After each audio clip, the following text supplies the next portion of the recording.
Hello everyone, this is Friday, August 5, 2022, and as usual, we are doing the Hindu Delhi edition. So, without wasting any time, let's move on to first identify the most important news followed by a detailed discussion. Okay, so let's see. So, Justice UU Lalit will be the successor. Okay, Sri Lanka committed to one China policy, says Vikram Singhale. Tejaswin bags bronze, India first CWC medal in high jump. Congratulations to him. Okay, Kerala stares at report of 2018 flood. Stares at report of 2018 floods as rain fury continues. Yes. Okay, if you want, you can read this. China holds military drill, fires missile near Taiwan. Okay, but it's just that it is show off.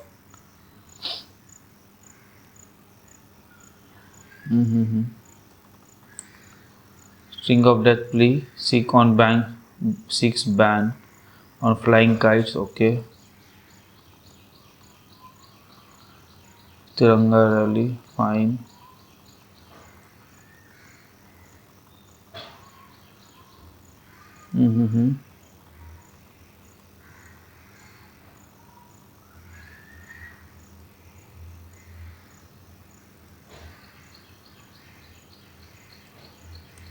Chhattisgarh travel long, arduous road to freedom. Okay, if you want, you can give it a read. Good girls go to cinema, and why it has come.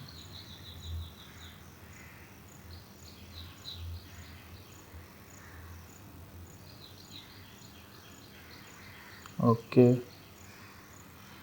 she remains freeze in German Kashmir. Mirwais complete 3 years. Okay, back GST on a small inns near Golden Temple.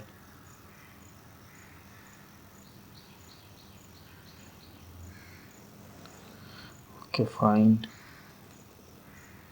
Chad addresses Karnataka law and order.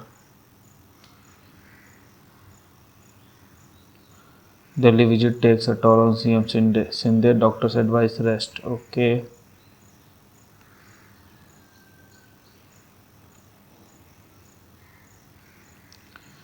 Rape case trial separate to session courts. Fine. No reply from monsoon in Kodagu. And then we have this thing. Okay. Waiting for democracy in Jammu and Kashmir. You keep on waiting. The long haul back to stabilize from dangerous situation needs to begin. The first step is assembly elections.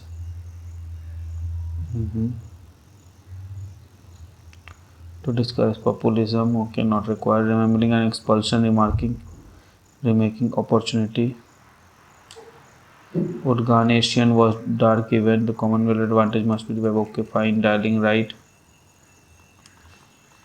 There is nothing here on this.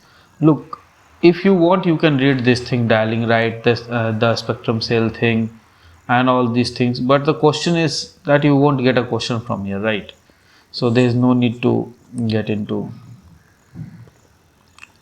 these things. Okay. And is the declining rupee a crisis or opportunity? It is both. Let's see the coal mining protest in Hasdeo Aranya region. We have to see where this region belongs. Okay, Chhattisgarh.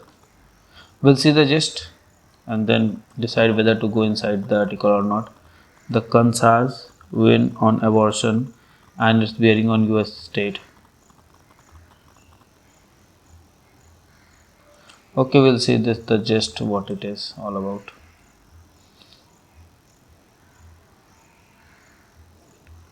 Okay.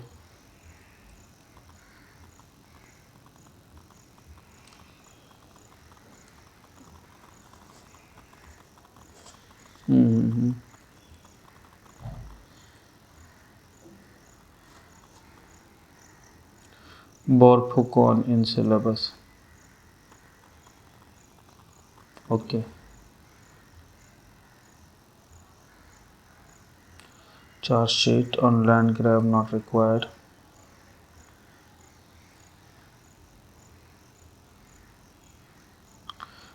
Justice U. Lalit as his successor. Fine. Court will amid protest over ED action.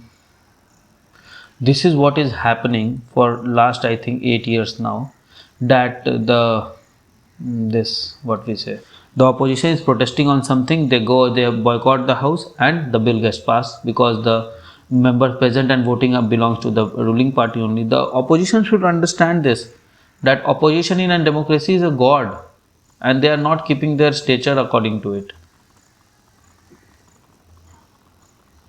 Pasmanand leaders wait Modi call.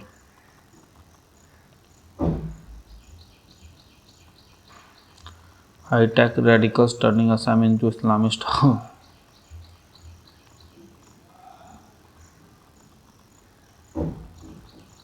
Okay. The Taiwan, she wraps up South Korea visit. Okay. Committed to one China policy. Sri Lanka is afraid. Bilawal stops over in Chittagong. Russia is shelling at bus stop. Kills 8. Iran nuclear talks restart in Vienna. Driving 8% of GST revenue rise. So inflation is also a reason for GST revenue rise. Okay, just know this thing.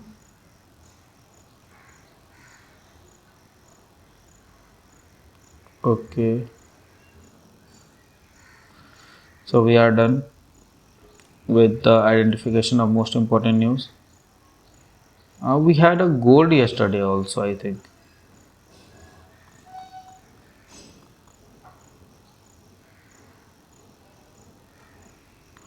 Okay.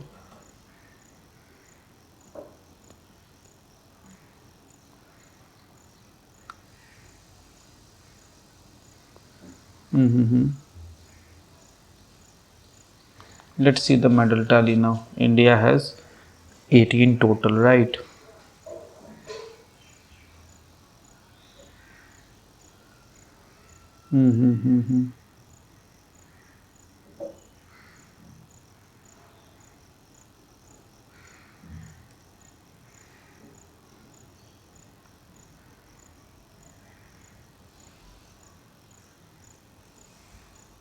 Fine.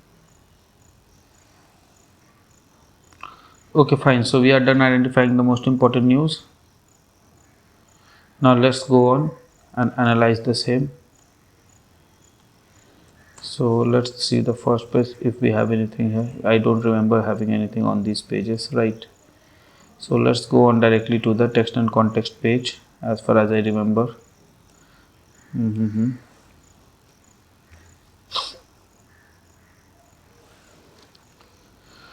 Coal mining protest in Hasdeo Aranya region. On July 26, the Legislative Assembly of Chhattisgarh unanimously passed private member resolution urging centre to cancel allocation of all coal mine blocks in ecological sensitive area of Hasdeo Aranya. Very important for prelims, very important for mains case study, right?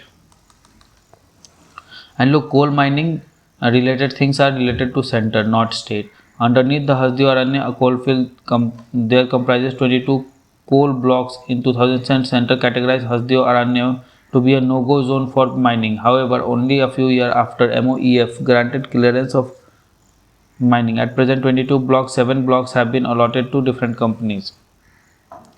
The resolution isn't expected to change the status quo. While the Congress says the onus is on center to stop the mining, the BJP has been asking the state government to withdraw the clearances it has issued to the mine developer and operators. Okay, so both are playing on one another.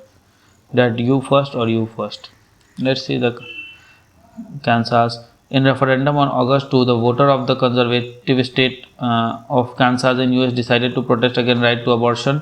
The Kansas no state constitutional right to abortion and legislative power to regulate abortion amendment was defeated. It would have allowed elected representative to pass law regarding abortion. The amendment failure will boost Democrats' hope that the abortion rights issue will lead voters to party November 8 elections. Okay. And then again we didn't had anything here. Look, sometimes the newspaper is very long, sometimes it is very short. Right, today is the day when we don't have a a longer read. Okay, then for the purpose, I will just read this one. Is declining rupee a crisis or an opportunity? Okay, there is an expectation of future depreciation which can lead to further capital outflow. Okay, depreciation, capital outflow. The rupee slide to $79, 79 is bound to impact importer. Okay, let me just. Why it is not enlarging? Yes, now it is. Bound to impact importers. You know the formula RIDE, right? Okay. Depreciation of rupee means export is benefited, and depreciation of rupees or appreciation of rupees means import is becomes easy, right? So is bound to impact importer since there is a depreciation, so it will impact import and favor exports. Okay, widen the current account deficit and increase India's external debt burden. But how much of the problem is this going to be for economy, given that rest of the world is facing economic challenges as well? Okay, let's see.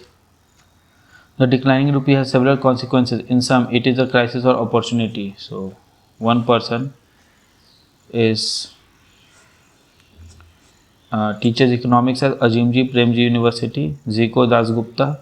So one is the teacher, other is the chief economist at TED Bank. Okay, so the teacher says this is a matter of concern because the question of opportunity arises when one talks about the positive impact of cleansing rupee on trade balance and net exports. That seems to be limited for two reasons. First, despite depreciation in the nominal exchange rate, the real exchange rate has not really depreciated in recent time, and that is what matters, the question of trade balance and exports. Okay, yes. REER is related to, directly related to trade competitiveness. Okay, real effective exchange rate, and this what it is talking about in real terms. In real exchange rate has not really depreciated, only the nominal has depreciated. Okay, second, and nominal exchange rate is related to inflation. Okay, so know this thing. Second, in the last 2-3 decades the sensitivity of exports has been weak. Okay, as far as changes in the real exchange rate is concerned, the depreciation is concerning, not exactly on line of instability that we have in Sri Lanka or other developing country, but because it adds to the inflationary pressure and squeezes the purchasing power of those whose income are not linked to crisis. Okay, some predict that CAD could rise to current account deficit could rise to 4% of GDP in first half of the fiscal. Is this unhealthy or can we live with it?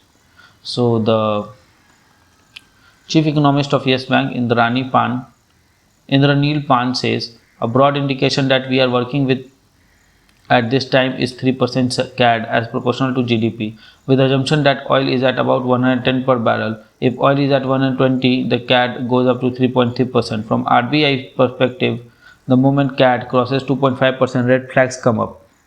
Okay. More importantly, rather than only looking at CAD, we need to find out whether we have adequate flows of capital side to bridge the CAD, and if we do, then even if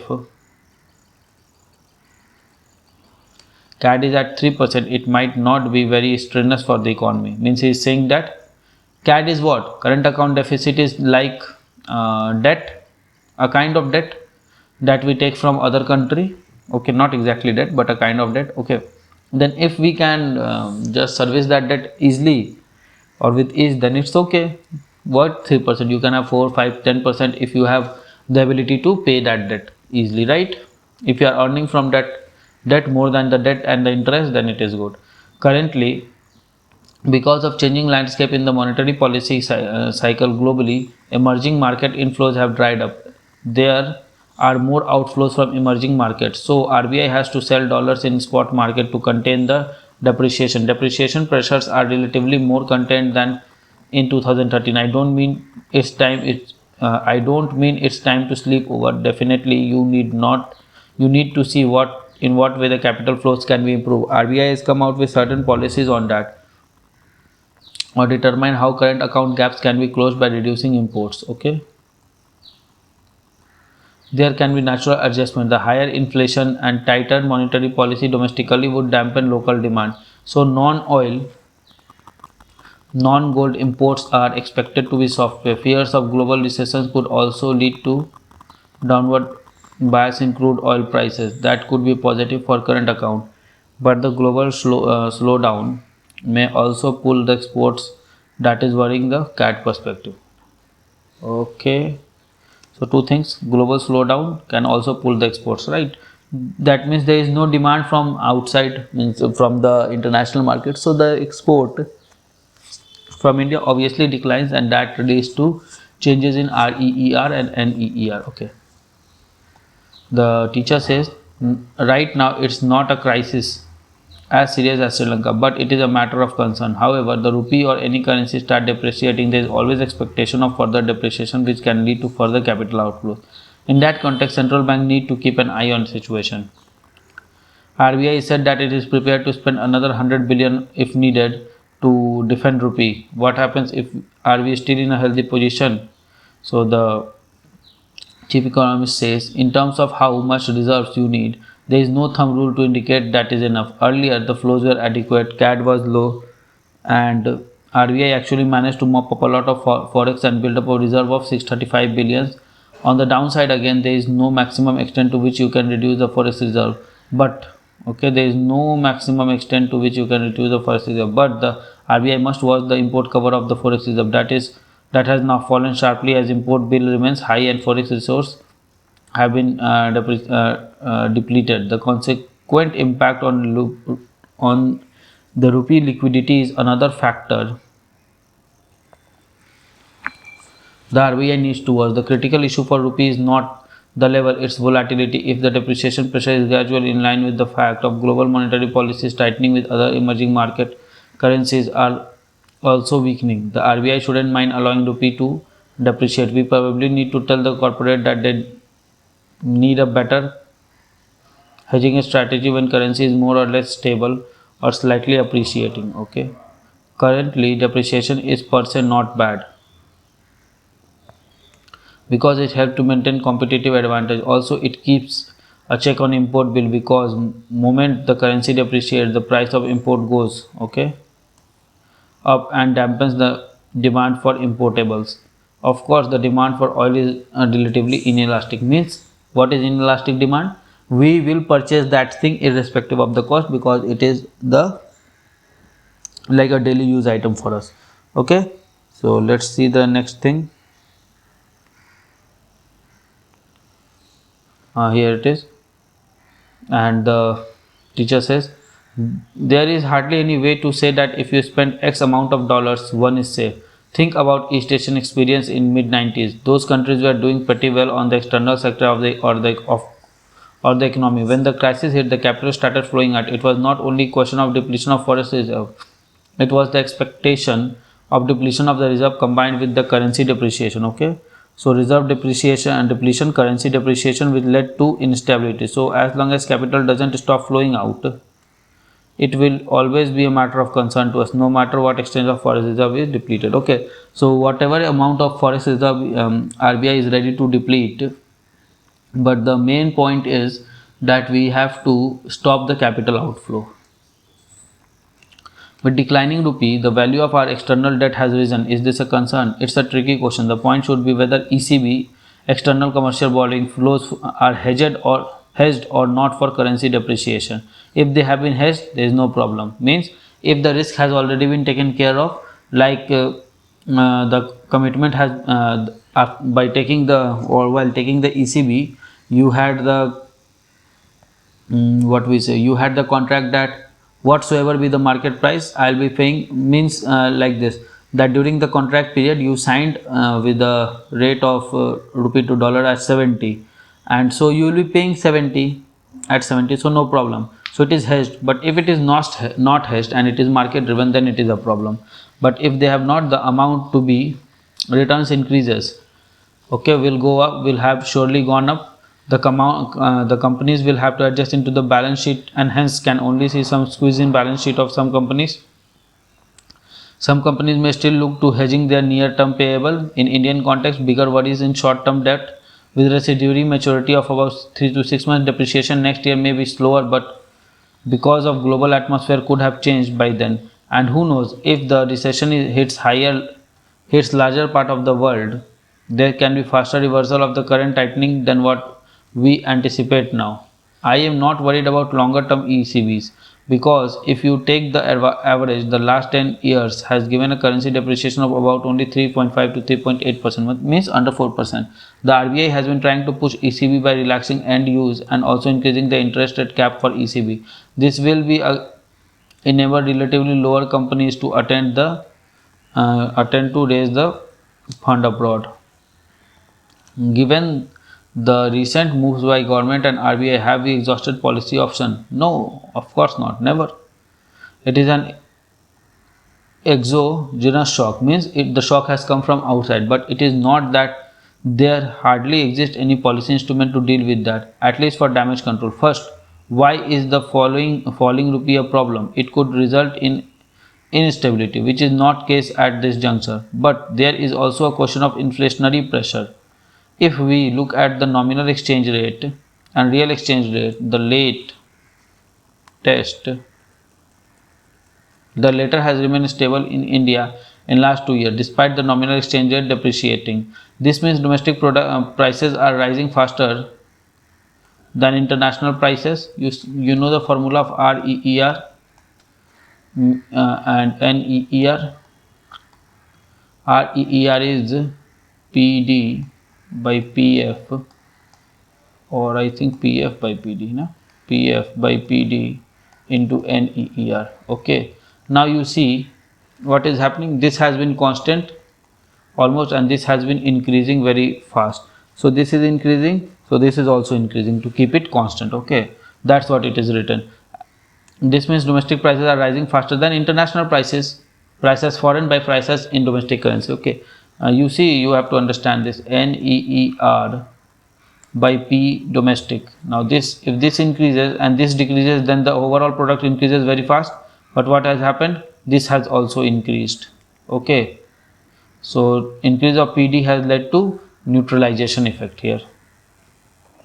As the domestic factor related to question of prices, policy and action might come in there. For example, how to ease inflationary pressure in agriculture sector, how to compensate those with incomes are getting squeezed due to high prices because of their income are not linked to the prices. RBI needs to ensure mix of exchange rate and adjustment to depletion of foreign reserves to maintain some stability in exchange rate. Okay, fine.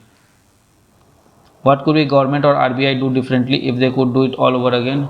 Till now, policy measures has been exclusively dependent on monetary policy. There has their own limitation. The interest rate is expected to stabilize inflation rate primarily, but the trend in Indian economy will suggest that the relationship between output and inflation rate, termed as the Phillips curve, so this is again important, in literature has been flat, and the inflation rate changes for a reason other than demand factor. Those factors cannot be combated by interest rate changes. On the other hand, higher interest rate or higher repos have an adverse impact on output, which affects GDP growth. And that's the reason why RBI has predicted a fall in GDP growth in coming days. Yes, true.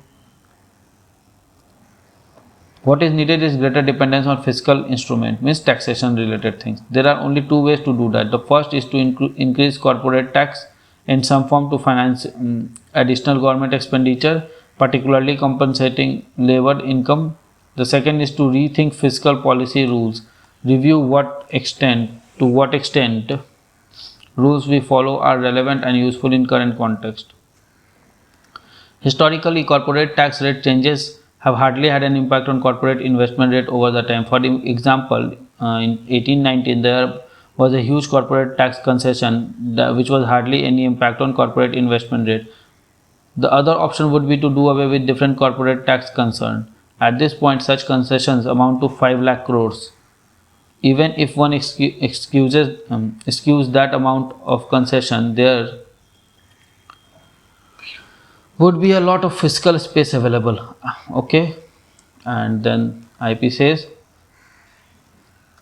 in the Neelpan, I would have been happier seeing policies coming through the Parliamentary Monetary Policy Committee rather than a knee-jerk announcement in the middle of the month, for it affects the sentiment of market and raises doubt or whether RBI is returning out of resource to defend the currency, which is not the case. These policies forming a part of monetary policy statement might have led to a more balanced way of market. The critical areas of government need to look at how to prevent inflationary pressure from getting more widespread. Okay, fine.